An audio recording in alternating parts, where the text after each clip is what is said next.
ইফতারের সময় কখন হয়? এর উত্তর হলো সূর্য ডুবে গেছে, নিশ্চিত হয়ে গেছেন ইফতারের সময় হয়ে গেছে, আজান হোক বা না হোক। সচরাচর রমজান মাসে অন্তত মুয়াজ্জিন সাহেবরা অ্যালার্ট থাকেন একবারে টাইমলি আজান দেওয়ার জন্য, ঠিক না? অতএব আপনি আজান শুনে ইফতার করলেও ঠিক আছে, আর সূর্য ডুবা নিশ্চিত হয়ে গেছেন তারপরে ইফতার করছেন, এটাও ঠিক আছে। এখন কথা হলো রমজান মাসে যেটা হয়, আমাদের ইফতারির মধ্যে আজান চলতে থাকে।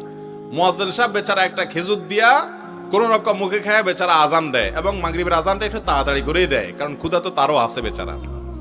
তো এখন একাম আজানের যে জবাব দেওয়া, মুয়াজ্জিন যা যা বলে তা তা মুখে মুখে তার সাথে বলা, হাইয়া আলাস সালাহ হাইয়া আলা ফালাহ সময় লা হাওলা ওয়ালা কুওয়াতা ইল্লা বিল্লাহ, আর বাকিগুলো যা যা আছে তা তা বলা, এটা সুন্নাত। এত সওয়াবের কাজ যে মুয়াজ্জিনের আজান শুনে যত মানুষ নামাজ পড়তে আসবে তাদের সবাই সমান সওয়াব মুয়াজ্জিন সাহেব পাবে।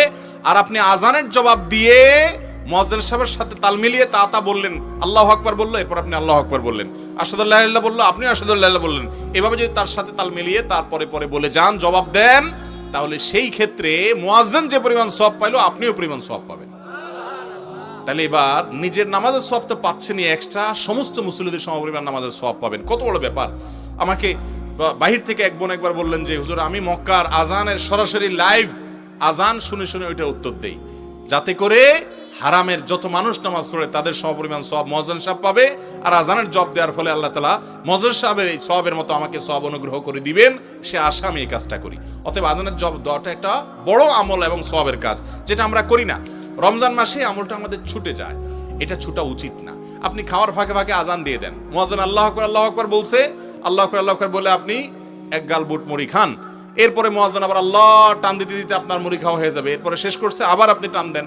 অতএব বুদ্ধি যদি থাকে তাহলে বুট মুড়িও খাওয়া হবে, আজানের জবাব দেওয়াও হবে। আর বুদ্ধি যদি না থাকে, অথবা যদি পেট মনে হয় যে সোলায় পড়তেছে, তাহলে আর আজানের জবাব দেওয়া হবে না। যদি আজানের জবাব মুখে দেওয়াটা ওয়াজিব না, না দিলে গুনাহ হবে না, কিন্তু দিলে সওয়াব হবে। অসুবিধা কি? আপনি ইফতারও করলেন, আজানের জবাব দিলেন, দুটো একসাথে চলতে পারে।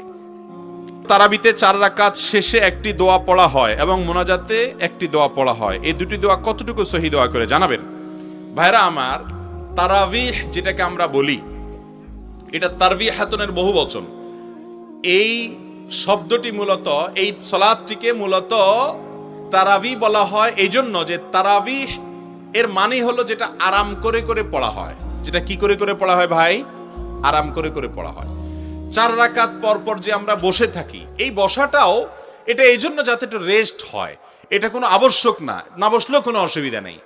তো এই যে 4 রাকাত পর পর দোয়া আমরা পড়ি, সুবহানাজিল মুলকে ওয়াল মালাকুতে, এবং শেষ পর্যন্ত পুরা দোয়া আমার জানাও নাই আসলে, এই দোয়া কোনো হাদিসে বর্ণিত নাই।